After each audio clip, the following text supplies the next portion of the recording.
Ever since Ovidio Guzman and his brother Joaquin landed in the hands of federal prosecutors here, it seemed only a matter of time before they started playing Let's Make a Deal. Tonight, their attorney is saying talks are underway that could result in guilty pleas to the charges in a sizable trafficking case against them.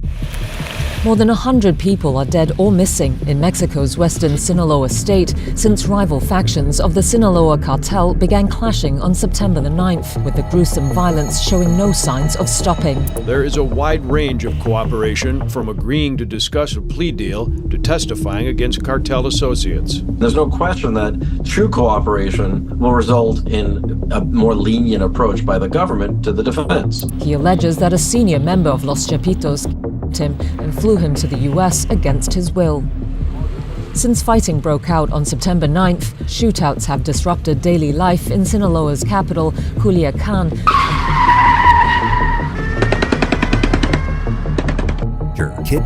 Massacre. The war between Los Chapitos and El Mayo has plunged the Sinaloa Cartel into unbelievable violence. In this video, we'll expose Los Chapitos' sinister new plan to destroy El Mayo. Viewer discretion is strongly advised. What you're about to hear and see is graphic and disturbing.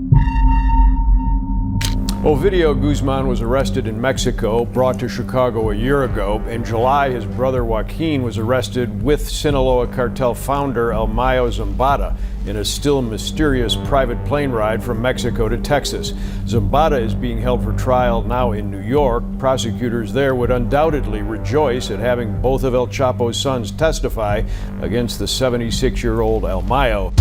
July 25, 2024, the day Ismael El Mayo Zambada was captured, not because of the DEA or Mexican law enforcement, but because of a betrayal so deep it shook the Sinaloa Cartel to its core. As for who was responsible, Los Chapitos, the sons of Joaquin El Chapo Guzman, El Mayo wasn't just captured, he was kidnapped and handed over, lured into a trap by Joaquin Guzman Lopez, one of Chapo's youngest sons. It wasn't just an attempt to seize power, it was much darker, a calculated move by Los Chapitos to destroy their father's old partner and erase his legacy, no matter the cost. Now, as El Mayo sits in a U.S. prison cell, the Sinaloa Cartel is falling apart, and Los Chapitos, they've revealed their most chilling plan yet. The sons of convicted Lord El Chapo could be one step closer to reaching a plea deal with the federal government. Now, his sons initially pleaded not guilty to drug-related charges for their alleged role in leading what authorities say is one of the most violent drug cartels in the world. For decades, the Sinaloa Cartel was an empire ruled by two kings.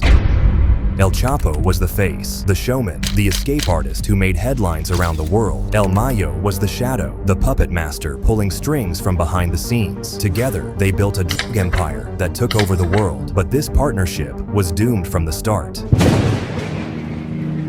Dale Graciela, the Sinaloa Cartel, one of the most violent drug operations, responsible for shipping thousands of pounds of cocaine, meth, into the U.S., authorities celebrating the arrest of their two most powerful leaders. Two of the most powerful kingpins in Mexico's infamous Sinaloa Cartel in U.S. custody today, tricked into boarding a plane that ended up bringing them to El Paso, Texas, and into the hands of the feds. When El Chapo was captured in 2016 and extradited to the U.S., his sons stepped up. Ivan, Joaquin, Jesus Alfredo, and Ovidio, known together as Los Chapitos, were born into power, but they weren't just heirs. They were ambitious, reckless, and ready to carve out their own place in the cartel. At first, they coexisted with El Mayo. He ran things, kept the machine moving, while they learned the business. But cracks began to show after the infamous Battle of Culiacan in 2019. That October, Ovidio Guzman was arrested by Mexican authorities in a brief operation. What followed was chaos. Cartel gunmen swarmed the streets, blocking highways and setting neighborhoods on fire. They even shot at passenger planes to force the government's hand. It worked. Ovidio was released, and Los Chapitos made their message clear. They wouldn't just sit back and watch. But to El Mayo, this wasn't power. It showed that Los Chapitos were reckless, and more than anything, a liability.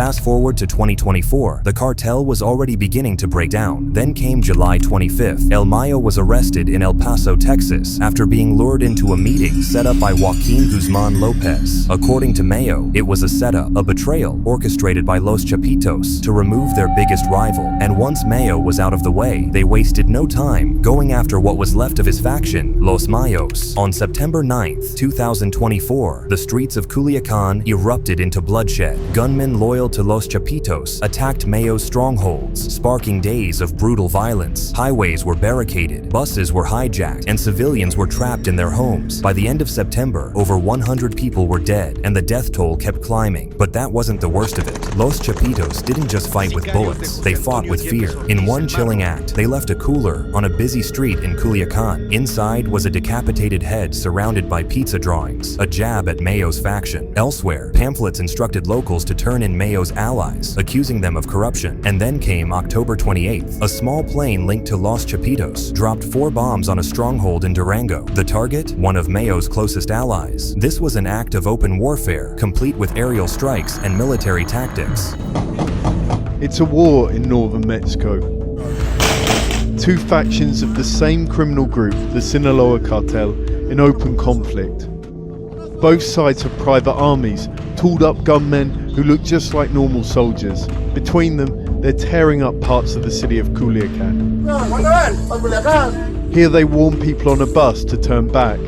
It's better if you get off because there's carnage up ahead. Meanwhile, Joaquin and Ovidio Guzman were negotiating plea deals with U.S. prosecutors. These weren't just deals to save their own skin. They were weapons designed to destroy the cartel from the inside. Former DEA official Jack Riley said, "These guys have the keys to the palace. If they flip, it's game over for the Sinaloa Cartel." And that's exactly what Los Chapitos wanted. They weren't just taking out El Mayo, they were exposing the cartel's secrets, drug routes, money laundering networks, and, most importantly, the names of corrupt officials who had protected the organization for years. There are still many questions about how El Chapo's son, Joaquin Guzman Lopez, arrived at this Texas airport last week, along with the co-founder of the Sinaloa drug cartel, Ismael El Mayo Zambada.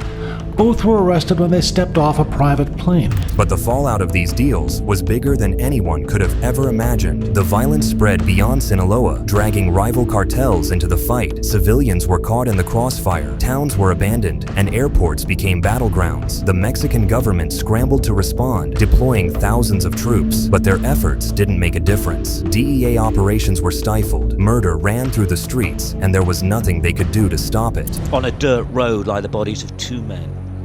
They were found at daybreak. Why they were killed isn't known, but people are being murdered across Culiacan every day as this gang war intensifies. Meanwhile, as Los Chapitos tore apart El Mayo's faction, they tightened their grip on the local drug trade. Cartel operatives in Culiacan were told to buy exclusively from Los Chapitos or face the consequences. Independent dealers who resisted were kidnapped, tortured, or killed. One trafficker claimed that gunmen stormed his home, dragging his family into the streets to send a message. Los Chapitos weren't just taking over, they were making sure everyone knew who was in charge. Forensics officers painstakingly assess the scene of the crime and inspect the bodies as they try to ascertain how they were killed. Eventually, the bodies are zipped into bags and taken away.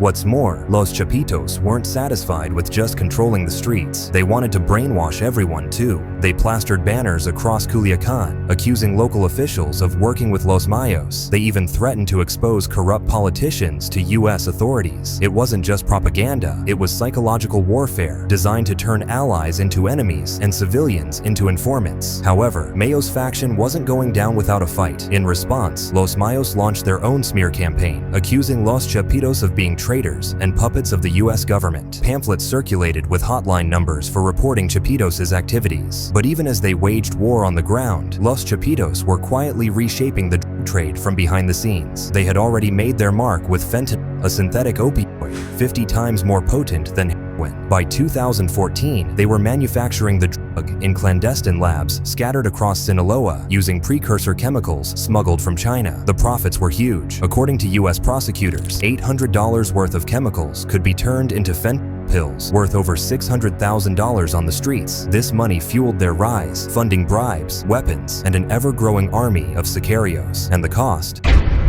In a public letter released in May 2024, they claimed they had nothing to do with fentanyl, calling the accusations a persecution by U.S. authorities. They even denied some of the cartel's most brutal acts, like feeding their enemies alive to pet tigers, but the evidence says otherwise. One U.S. indictment described how the brothers tortured and killed 2 government officials in 2017. One victim was stabbed with a corkscrew, his wounds stuffed with chilies before he was shot. Another was reportedly fed to a... One of either side has to die. There has to be a winner. If the brothers cooperate, they could dismantle the cartel's entire network of corruption. Politicians, police officers, and military leaders who've spent decades protecting the cartel would be exposed. Rival cartels, sensing blood in the water, would seize the opportunity to take over Sinaloa's territory. But the violence wouldn't stop. Instead, it would escalate. We've already seen what happens when cartels lose their grip. Chaos, bloodshed, and the kind of violence that leaves entire towns abandoned. And with Mayo's faction weakened, Los Chapitos could find themselves surrounded by enemies on all sides. Chapitos, the Mexican government, meanwhile, is struggling to regain control. Soldiers have flooded the city, more than 3,000. But when one of their commanders was asked when things would go back to normal, he said, "It doesn't depend on us. It depends on the groups in conflict, that they stop fighting and leave the population in peace." It sounds like a tacit admission that the state can't stop this. President López Obrador's weak approach to the cartels has only made things worse. In 2021, his administration disbanded elite units that worked closely with the DEA, restricted foreign agents from operating in Mexico, and slowed down visa approvals for U.S. officials. People argue that these policies have allowed cartels like Los Chapitos to thrive. Even when Ovidio Guzmán was recaptured in early 2023, the operation seemed more about saving the military's reputation than breaking down the cartel. The Sinaloa Cartel is present throughout most of Mexico. If the conflict engulfs the entire organization, many more will suffer.